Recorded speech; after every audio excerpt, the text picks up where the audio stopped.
டெல்லி மதுபான கொள்கை முறைகேட்டு வழக்கில் முன்னாள் முதல்வர் சந்திரசேகர ராவின் மகள் கவிதாவிற்கு பிணை வழங்கப்பட்டிருக்கிறது.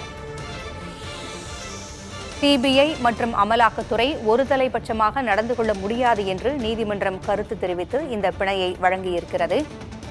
விசாரணை என்ற பெயரில் ஒருவருக்கு தண்டனை வழங்குவதை ஏற்க முடியாது என்றும் நீதிமன்றம் கூறியிருக்கிறது.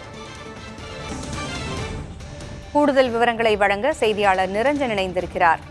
நிரஞ்சன், உச்சநீதிமன்றம் கவிதாவிற்கு பிணை வழங்கியதோடு பல்வேறு கேள்விகளையும் எழுப்பியிருக்கிறது. என்ன விவரம்?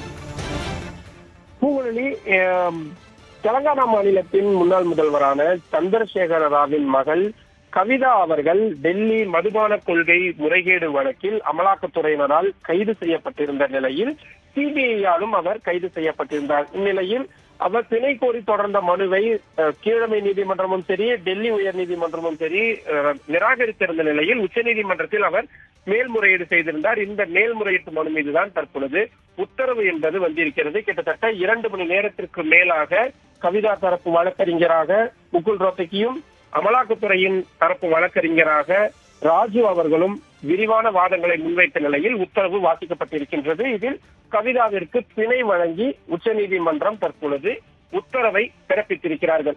இதில் மிக முக்கியமாக விசாரணை என்ற பெயரில் ஒருவருக்கு தண்டனை வழங்குவதை ஏற்க முடியாது, பிணை வழங்காமல் அவரை நீண்ட நாட்களாக சிறையில் வைத்திருப்பது என்பதும் அவருக்கு தண்டனை வழங்குவதுதான் என்று ஏற்கனவே உச்சநீதிமன்றம் பல தருணங்களில் கூறியிருக்கிறார்கள்.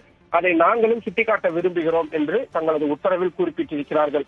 மேலும் டெல்லி மதுபான கொள்கை முறைகேடு வழக்கில் சிபிஐ மற்றும் அமலாக்கத்துறை நியாயமான விசாரணையை மேற்கொள்கிறதா என்ற கேள்வியையும் உச்சநீதிமன்றம் எழுப்பியிருக்கிறது. ஒருதலைபட்சமாக இந்த 2 அமைப்புகளும் நடந்து கொள்ள முடியாது எனவும் நீதிபதிகள் கருத்து கூறியிருக்கிறார்கள். எதற்காக இந்த கருத்து வருகிறது என்றால், அப்ரூவர்களாக மாறக்கூடியவர்களுக்கும் அக்யூஸ்ட் என்று சொல்லப்படக்கூடிய குற்றம் சாட்டப்பட்ட நபர்களுக்கும் அவர்களை நடத்தக்கூடிய விதம் என்பது மாறுபட்டதாக இருக்கிறது என்ற விஷயத்தை சுட்டிக்காட்டிதான் இந்த கருத்தை நீதிபதிகள் முன்வைத்திருக்கிறார்கள். பெண்களுக்கு சில சலுகைகள், அப்கோர்ஸ் பிஎம்எல்ஏ சட்டத்திலே கூட பெண்களுக்கு என்று வரும் பொழுது சிறப்பு சலுகைகள் என்பது அவர்களுக்கு வழங்கப்படும். ட்ரிபிள் டெஸ்ட் என்று சொல்லக்கூடியதில் 2 டெஸ்டுகள், ட்வின் டெஸ்டுகள் என்று எடுத்தால் மட்டுமே பெண்களுக்கு போதுமானதாக இருக்கும். சாட்சியங்களை கலைக்க மாட்டார்கள் போன்ற சில விஷயங்கள் மட்டும்தான் பொருத்தமானதாக இருக்கும். ஆனால் அந்த சிறப்பு சலுகைகளை டெல்லி உயர் நீதிமன்ற தனி நீதிபதி சரியாக கையாளாமல் இருந்திருக்கிறார் என்று கூறி தற்பொழுது பிணை வழங்கி உத்தரவு பிறப்பிக்கப்பட்டிருக்கின்றது. தகவல்களை வழங்கியமைக்கு நன்றி நிரஞ்சன்.